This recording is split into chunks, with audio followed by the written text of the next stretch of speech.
Hello twelfth class. आपकी 10th number कविता जो कि लास्ट है आपका कोर्स कंप्लीट, उमा शंकर जोशी की, जिन्होंने 2 कविताएं लिखी है छोटी छोटी। एक तो छोटा मेरा खेत और दूसरा है बगुलों के पंख।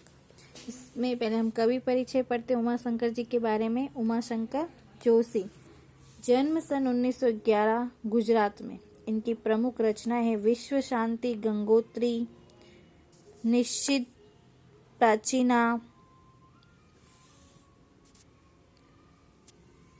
आतिथ्य, वसंत वर्षा, महाप्रस्थान, अभिज्ञा, एकांकी, सपना भारा, शहीद कहानी, श्रावणी मेणो, विषामो, उपन्यास, पार कांजणिया, निबंध, गोष्ठी, उखाड़ी बारी, क्लांत कवि, मारा सानेट, स्वप्न प्रयाण, संपादन सन 1947 से संस्कृति पत्रिका का संपादन और निधन सन 1983 में। तंग आ गया हूँ बड़ों के अल्पता से, जी रहा हूँ देखकर छोटों की बड़ाई।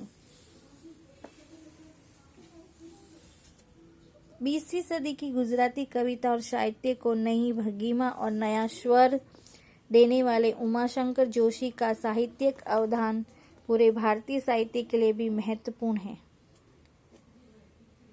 उनको परंपरा का गहरा ज्ञान था। कालिदास के अभिज्ञान शाकुंतलम और भवभूति के उत्तर रामचरित्र का उन्होंने गुजराती में अनुवाद किया। ऐसे अनुवाद गुजराती साहित्य की अभिव्यक्ति क्षमता को बढ़ाने वाले थे। बतौर कवि उमाशंकर जी ने गुजराती कविता को प्रकृति से जोड़ा, आम जिंदगी के अनुभव से परिचित कराया और नई शैली दी।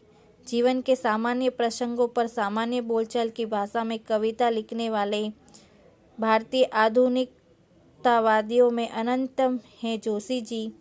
कविता के साथ साथ साहित्य की दूसरी विधाओं में भी उनका योगदान बहुमूल्य है। खासकर साहित्य की आलोचना में निबंधकार के रूप में गुजराती साहित्य में बेजोड़ माने जाते हैं उमाशंकर जोशी।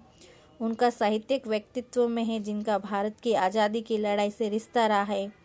आज़ादी की लड़ाई के दौरान वे जेल भी गए हैं। यहाँ प्रस्तुत कविता छोटा मेरा खेत खेती के रूप में कवि कर्म के हर चरण को बांधने की कोशिश के रूप में पढ़ी जा सकती है। कागज का पन्ना जिस पर रचना शब्दबद्ध होती है, कवि को एक चौकोर खेत की तरह लगता है। इस खेत में किसी अंधड़ आशय भावनात्मक आंधी से होगा के प्रभाव से किसी क्षण एक बीज बोया जाता है। ये बीज रचना, विचार और अभिव्यक्ति का हो सकता है। ये मूल रूप कल्पना का सहारा लेकर विकसित होता है और इस प्रक्रिया में स्वयं विगलित हो जाता है। उससे शब्दों के अंकुर निकलते हैं और अनंत कृति एक पूर्ण स्वरूप ग्रहण करती है, जो कृषि कर्म के लिहाज से पुष्पित पल्लवित होने की स्थिति है। साहित्यिक कृति से जो अलौकिक रस धारा फूटती है वह क्षण में होने वाली रोपाई का ही परिणाम है। पर यह रस धारा अनंत काल तक चलने वाली कटाई उत्तम साहित्य कालजयी होता है और असंख्य पाठकों द्वारा असंख्य बार पढ़ा जाता है से भी कम नहीं होती है। खेत में पैदा होने वाला अन्न कुछ समय के बाद समाप्त हो जाता है, किंतु साहित्य का रस कभी चूकता नहीं है। दूसरी कविता बगुले के पंख कविता एक सुंदर दृश्य कविता है। सौंदर्य का अपेक्षित प्रभाव उत्पन्न करने के लिए कवियों ने कई युक्तियां अपनाई हैं, जिसमें से सबसे प्रचलित युक्ति है सौंदर्य के ब्यौरों के चित्रात्मक वर्णन के साथ अपने मन पर पड़ने वाले उसके प्रभाव का वर्णन।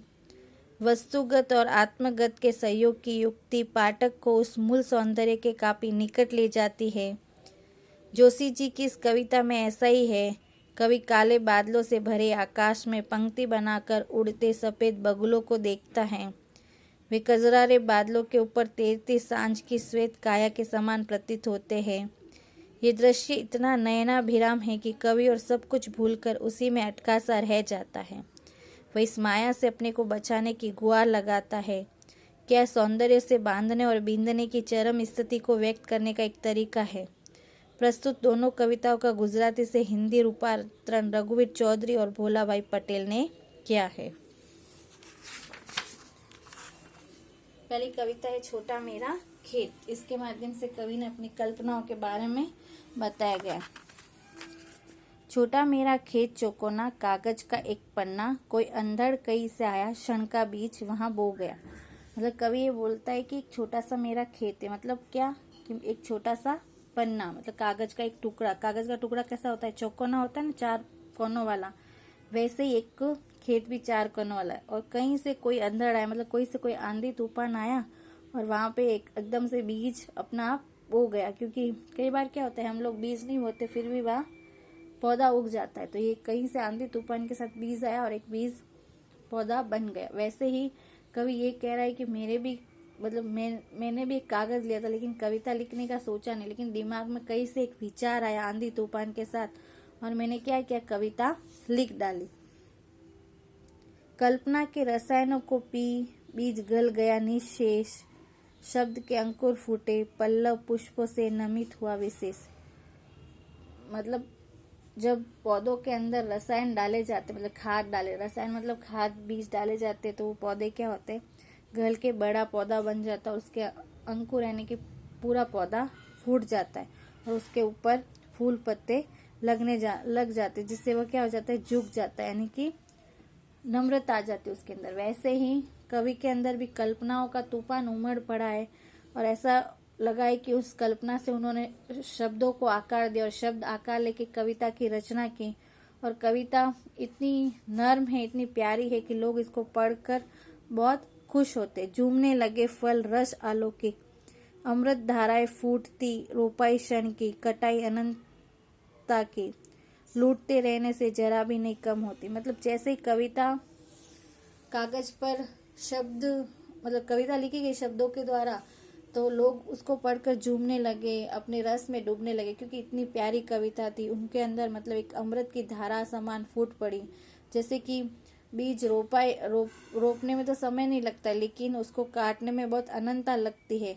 वैसे ही कविता के लिखने में तो टाइम लगता है, इसको समझ के जब तक इंसान उसके अंदर डूबा रहता है तब तक उसके अंदर मतलब एक रस भरा रहता है झूमने का, जो कभी खत्म नहीं होगा। एक क्या होता है, फसल तो एक समय के बाद खत्म हो जाती है, लेकिन जो कविता के शब्द है, जिनके अंदर का रस है, वो कभी भी खत्म नहीं होता। रस का अक्षय पात्र सदा का छोटा मेरा खेत, अक्षय पात्र मतलब कभी न खत्म होने वाला पात्र। तो ऐसा ही मेरे कविता का रस का पात्र है जो कभी खत्म नहीं होता, छोटा मेरा खेत चौकन्ना। अब दूसरी कविता है बगुलों के पंख। नभ में पाती बांधे बगुलों के पंख, पाती का मतलब होता है पंक्ति और नभ का मतलब आकाश, मतलब आकाश में एक साथ पंक्ति में बगुले पंख उड़ाकर उड़ रहे हैं, चुरा लिए जाती वे मेरी आंखें। क्योंकि हम भी देखते हैं कि आकाश में यदि कोई अच्छी अच्छी चीज है तो हमारी आंखें एकटक उन्हीं को देखती है। तो जो बगुले, सफेद कलर के बगुले एक ही पंक्ति में उड़ रहे, तो कवि ये बोल रहा है कि उन्होंने मेरी आंखों को चुरा लिया, क्योंकि मैं उनको ही देख रहा हूँ। कजरारे बादलों की छाई नभ छाया, काले काले बादलों की मतलब आकाश में छाया छाई हुई है, मतलब काले काले बादल आ गए हैं। तैरती सांझ की सते श्वेत काया, और काले काले बादलों के साथ मतलब उसके ऊपर ऐसा लग रहा है कि शाम के समय जो श्वेत सफेद जो आकाश होता है वो उसमें ऐसा लग रहा है तैर रहा है। हौले हौले जाती मुझे बांध निज माया से, धीरे धीरे मतलब मैं उस माया से बंधा जा रहा हूँ, मतलब उसके अंदर खींचा जा रहा हूँ कि उसी को एकटक देखे जा रहा हूँ। तो मैं धीरे धीरे उसकी माया में बंधा जा रहा हूँ। उसे कोई तनिक रोक के रखो, मतलब उसे कोई थोड़ा सा रोक के रखो, क्योंकि मुझे ये बहुत ही ज्यादा आंखों को भारा है, इसलिए उसे कोई तनिक मतलब थोड़ी देर रोक के रखो।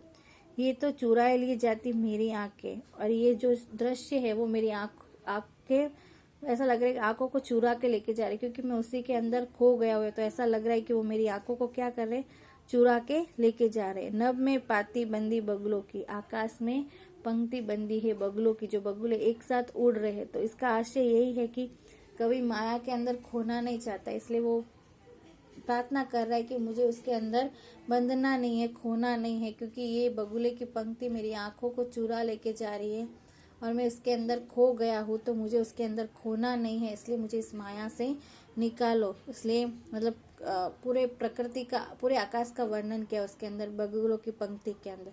तो ये थी आपकी लास्ट कविता। दोनों आपका काव्य खंड भी पूरा और गद्य खंड भी पूरा। Thank you class.